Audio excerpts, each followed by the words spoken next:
तो चलिए शुरू करते हैं। आज क्वेश्चन नंबर 81 से बायोलॉजी का। इससे पहले अगर जो आप लोग वीडियो न देखे हों तो उसको जाकर देख लीजिएगा।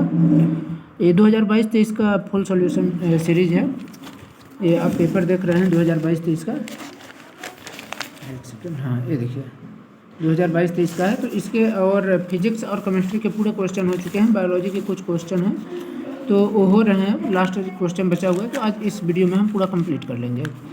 तो आप लोग वीडियो में लास्ट तक जरूर बने रहिएगा। देखिए क्वेश्चन क्या है कि मलेरिया रोग किसके द्वारा होता है। तो मलेरिया रोग हमको पता है कि मलेरिया जो होता है वो मादा एनोफिलीज द्वारा होता है। लेकिन इसमें ऑप्शन में क्या दे रहा है, प्लाज्मोडियम जो होता है तो उसके अंदर पाया जाता है। तो प्लाज्मोडियम के द्वारा और विषाणु के द्वारा और एंट अमीबा के द्वारा या HIV द्वारा, ठीक है। तो ये उसका कारक पूछ रहा है कि उसका कौन सा कारक है, मतलब रोग का कारक। तो इसका क्या हो जाएगा, प्लाज्मोडियम द्वारा, ठीक है। आगे चलते हैं अगले क्वेश्चन की ओर। तो अगला प्रश्न है 82 नंबर। इसमें लिखा है निम्नलिखित में से कंकाल का कार्य क्या नहीं होता है। कंकाल के कुछ कार्य होते हैं, वो 6 कार्य होते हैं। उसमें क्या होता है, समर्थन होता है, गति होता है, सुरक्षा होता है, रक्त कोशिका का उत्पादन होता है, खनिजों का भंडारण होता है और अंतःस्रावी नियमन होता है। तो अब हमको देखना है कि ये जो 6 कार्य हैं इसके, तो उसमें से कौन सा नहीं है। हम लोग अभी देखें कि खनिजों का भंडारण एक होता है, एक होता है कि महत्वपूर्ण अंगों की रक्षा करना, और एक अस्थि मज्जा एवं रक्त यानी रक्त कोशिका वाला था कि रक्त कोशिकाओं का उत्पादन करना। तो रक्त कोशिकाओं का उत्पादन है, तो इसमें रक्त कोशिका का उत्पादन है। हमारा आंसर नंबर क्या हो जाएगा, डी नंबर, क्योंकि अविषाक्तीकरण के बारे में इसके कंकाल के कार्य के लिए नहीं कि मतलब इसके बारे में कुछ नहीं है कार्य के बारे में, ठीक है, कि मतलब कंकाल का कार्य अविषाक्तीकरण के बारे में है या नहीं, तो ऐसा नहीं है। तो आंसर नंबर क्या हो जाएगा, इसमें पूछा है कि क्या कौन सा इसमें से कार्य नहीं है, तो कौन सा नहीं है, अविषाक्तीकरण, यानी last number D number. Vitamin C की कमी से कौन सा रोग होता है, आप सभी को पता होगा कि स्कर्वी रोग होता है। और तो ऑप्शन देख लेते हैं, पहला स्कर्वी, दूसरा भंगुर अस्थि, सी नंबर जो दिया गया है क्या है, अरक्तता, और डी नंबर रतौंधी। तो अब देखिए कि जो विटामिन सी की कमी से क्या होता है, स्कर्वी होता है, और भंगुर अस्थि जो होता है विटामिन डी की कमी से होता है, ठीक ना। और जो अरक्तता जो दिया गया है वो विटामिन B12 की कमी से, और रतौंधी जो होता है विटामिन A की कमी से होता है, ठीक है। अब आगे देखते हैं ABO रक्त प्रणाली के आधार पर, क्योंकि रक्त प्रणाली में हम मुख्यतः पढ़ते हैं 3 ही रहता है, एक A होता है, एक B होता है, एक O होता है। उसी से मिल करके बाकी सारे रक्त के समूह बनते हैं। तो AB जो होता है और तो वो A और B से ही संबंधित रहता है, ठीक ना। तो यहाँ पर A देखिए, जैसे A से हो गया, एक A हो गया, एक B हो गया, और एक AB हो गया, और एक O हो गया। तो इसमें 4 हमको तो दिख रहे हैं, लेकिन मुख्य रूप से हमारा होता क्या है कि A, B और O 3 ही रक्त प्रणाली में 3 ही हम लोग पढ़ते हैं, ठीक ना। तो रक्त प्रणाली के आधार पर O रक्त समूह वाला व्यक्ति रक्त दान कर सकता है। अब देखिए O रक्त समूह वाला किसको दान कर सकता है, किसी को भी O रक्त अपना दान कर सकता है, यानी आंसर नंबर क्या हो जाएगा, डी। अगला क्वेश्चन देख लेते हैं, केवल AB रक्त समूह को, और B नंबर दिया है केवल A व B रक्त समूह को, C नंबर दिया है केवल O रक्त समूह को, D नंबर किसी को भी ये कर सकता है। तो ये क्या है कि सर्वदाता होता है, यानी सभी को ये दे सकता है, ठीक है। और जहाँ पर बात किया जाए आपका ऑप्शन नंबर A के लिए, केवल AB रक्त समूह वाला, तो ये क्या होता है, सर्वग्राही, ये सबसे ले सकता है, सबको दे नहीं सकता, ठीक है, वो सिर्फ AB को देता है। आगे देखते हैं अगला प्रश्न। यहाँ क्या है, समवृत्ति अंग के बारे में है। तो समवृत्ति अंग क्या होता है, ये शायद क्वेश्चन शायद आप लोगों की किताब में है या नहीं, ये कन्फर्म मैं नहीं बता सकता, लेकिन ये क्लास 9th में हम लोग के टाइम पर क्लास 9th में था समवृत्ति के बारे में। तो समवृत्ति में क्या होता है, सामान्य कार्य और भिन्न उत्पत्ति वाले को ही हम समवृत्ति अंग कहते हैं, ठीक है। अब इसका क्या होता है कि उसका सामान्य कार्य होता है और भिन्न मतलब उत्पत्ति जो होती है वो समान नहीं होती। तो इसका नंबर आंसर क्या हो जाएगा, आंसर नंबर A हो जाएगा। ऑप्शन देख लेते हैं हम लोग कि समान कार्य तथा भिन्न उत्पत्ति वाले, भिन्न कार्य तथा उत्पत्ति वाले, मतलब भिन्न कार्य और उत्पत्ति उनका दोनों का भिन्न होना चाहिए। यहाँ पर क्या दिया है, सामान्य कार्य तो होना चाहिए लेकिन उत्पत्ति भी समान होना चाहिए, और इसमें क्या है, केवल जंतुओं से मिलते हैं। तो ऑप्शन नंबर क्या हो जाएगा हमारा, A नंबर।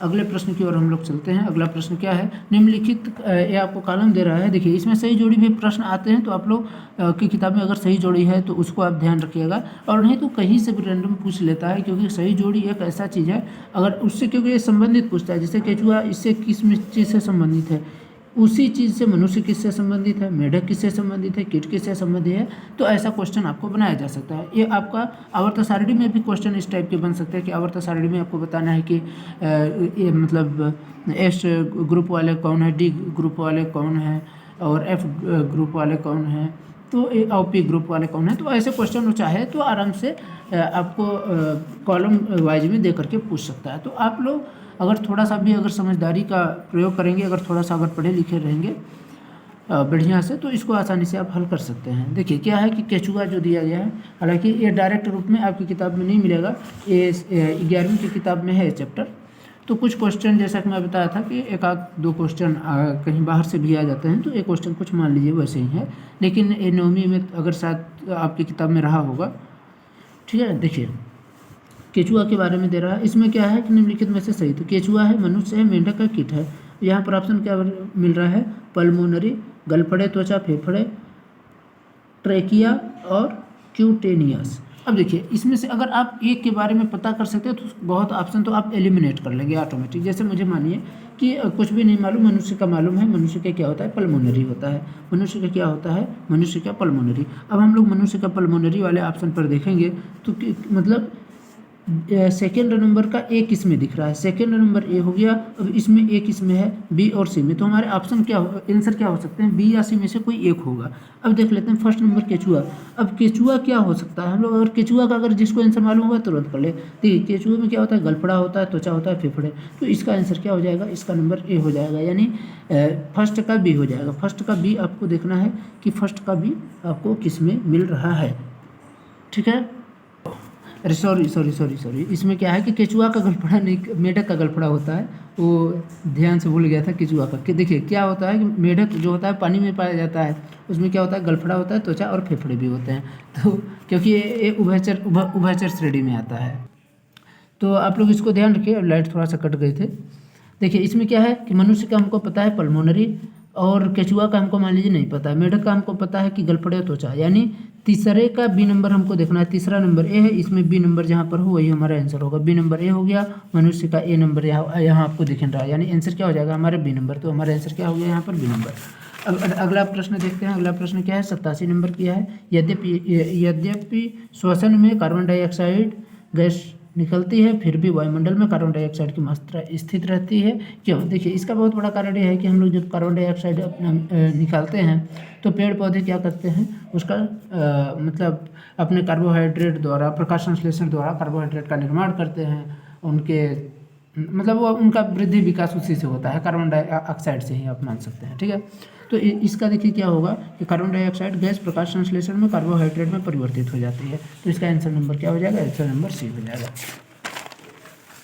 आप लोग इसके बारे में तो पढ़े रहे होंगे कि प्रकाश मतलब पेड़ जो होता है वो कार्बन डाइऑक्साइड को ग्रहण करता है और ऑक्सीजन को छोड़ता है। अब देखिए FSH और LH दोनों हार्मोन को मिलाकर क्या कहते हैं, तो ऑप्शन नंबर ए है आपातकालीन हार्मोन, ऑप्शन नंबर बी है ग्रोनेडोट्रोपिक हार्मोन, न्यूरो हार्मोन और तनाव रोधी हार्मोन। तो इसका क्या हो जाएगा, बी नंबर आंसर होता है ग्रोनेडोट्रोपिक हार्मोन। अगला प्रश्न चलते हैं। अगला प्रश्न क्या है, 89 है। बिलिरुबिन तथा बिलिबेरडिन किस में पाए जाते हैं, ऑप्शन नंबर ए है रक्त में, ऑप्शन नंबर बी है पित्तरस में, ऑप्शन नंबर सी है अग्नाशय रस में, ऑप्शन नंबर डी है लार में। तो इसका आंसर क्या हो जाएगा, ऑप्शन नंबर बी पित्तरस में पाए जाते हैं। किस में पाए जाते हैं, पित्तरस में। अब अगले प्रश्न की ओर चलते हैं। अगला प्रश्न क्या है, 90 नंबर मतलब 90 क्वेश्चन। इसमें क्या है कि भोजन और पानी का उच्च पादपों में संचरण क्रमशः होता है। तो कैसे होता है कि भोजन किस में होता है, पानी किस में होता है। भोजन जो होता है फ्लोएम के माध्यम से होता है और पानी जो होता है जाइलम के माध्यम से। इसमें क्रमशः पूछा गया है भोजन का पहले, तो फ्लोएम और जाइलम। ठीक है, तो इसका आंसर क्या हो जाएगा, बी नंबर। अगले प्रश्न की ओर चलते हैं। 91 नंबर क्वेश्चन। इसमें क्या है कि कार्बोहाइड्रेट, प्रोटीन, लिपिड का संपूर्ण पाचन होता है, किसके द्वारा होता है, उदर द्वारा, मुखगुहा के द्वारा, भोजन नलिका में या फिर छोटी आंत में। तो इसका आंसर क्या हो जाएगा, छोटी आंत में, आंसर नंबर डी। ठीक है, अगले प्रश्न की ओर हम लोग चलते हैं। अगला प्रश्न क्या दिया गया है, 92 नंबर, यानी आप कह सकते हैं कि 92 नंबर। मनुष्य में मुख्य उत्सर्जी पदार्थ यूरिया है जो बनता है। ठीक है, मनुष्य में मुख्य उत्सर्जी पदार्थ यूरिया है जो बनता है। यूरिया किसके द्वारा कहाँ बनता है, एक क्वेश्चन पूछ रहा है। तो फेफड़े में बनता है, त्वचा में बनता है, यकृत में बनता है, वृक्क में। तो इसका आंसर क्या हो जाएगा, यकृत में बनता है। ठीक है, अगले प्रश्न की ओर चलते हैं। अगला प्रश्न क्या है? 93 नंबर, धमनियों के संबंध में सत्य कथन है। सत्य कथन कौन सा है? ए नंबर, रक्त को हृदय से दूर मोटी भित्ति व वाल्व वाली। तो पहली चीज़ तो ये समझ लीजिए, धमनियों वाला जो सत्य कथन है तो इसमें वाल्व नहीं होता।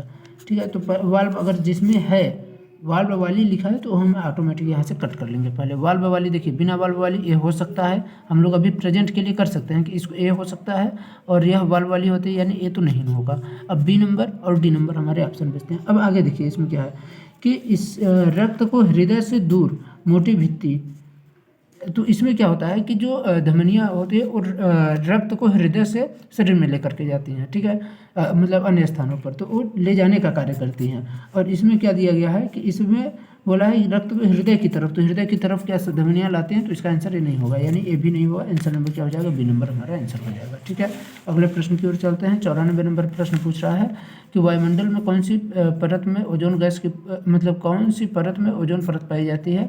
ऑप्शन नंबर है क्षोभमंडल, समतापमंडल, मध्यमंडल, बहिर्मंडल। आंसर क्या हो जाएगा? समतापमंडल में पाई जाती है। ठीक है, आपको पता हो कि ओजोन गैस का जो प्रतीक चिन्ह होता है O3 होता है। क्या होता है? O3। ठीक है, अगला प्रश्न देखते हैं। 95 नंबर है। मनुष्य में मूत्र का पीएच मान होता है। मनुष्य में मूत्र का पीएच मान सामान्यतः 6 होता है, और लेकिन उनका 4.5 से लेकर के 8 के बीच थोड़ा मतलब, क्योंकि एग्जैक्ट तो रहता नहीं, मतलब सामान्यतः नॉर्मल अगर देखा जाए तो उतना ही होता है, 6 होता है, लेकिन 4.5 से 8 के बीच में होता है हमेशा। ठीक है, ये भी हो सकता है। अब देखिए क्या मेंडल द्वारा द्वितीय नियम है? मेंडल का द्वितीय नियम क्या है? पृथक्करण का नियम, प्रभाविता का नियम, स्वतंत्र विवहन का नियम, या फिर बहुजीनी वंशागत का नियम। तो आंसर नंबर इसका क्या हो जाएगा? स्वतंत्र विवहन का नियम। क्या हो जाएगा? स्वतंत्र विवहन का नियम। अब अगला देखते हैं, निम्नलिखित में से किसमें एंटेरोकाइनेज उपस्थित होता है? तो ऑप्शन नंबर ए दिया है पित्तरस में, ऑप्शन नंबर बी दिया है आंत रस में, ऑप्शन नंबर सी है अग्नाशय रस में, ऑप्शन नंबर डी है अग्नाशयी हार्मोन में। तो इसका आंसर क्या हो जाएगा? आंत रस में। ठीक है, ऑप्शन नंबर 98, क्वेश्चन नंबर 98 देखते हैं। निम्नलिखित में से कौन सा शारीरिक द्रव रंगहीन होता है? ऑप्शन नंबर ए है प्लाज्मा। देखिए यहाँ पर क्वेश्चन बोला है द्रव रंगहीन होता है, तो प्लाज्मा, लसिका, सेरेब्रोस्पाइनल द्रव या उपरोक्त सभी। अब देखिए जब हम इसको देखते हैं तो क्या होता है? प्लाज्मा पीला होता है, लसिका भी पीला होता है, और जो सेरेब्रो स्पाइनल द्रव होता है वो कैसा होता है? वो रंगहीन होता है। कैसा होता है? रंगहीन। तो आंसर नंबर हमारा क्या हो जाएगा? आंसर नंबर सी, यानी सेरेब्रो स्पाइनल।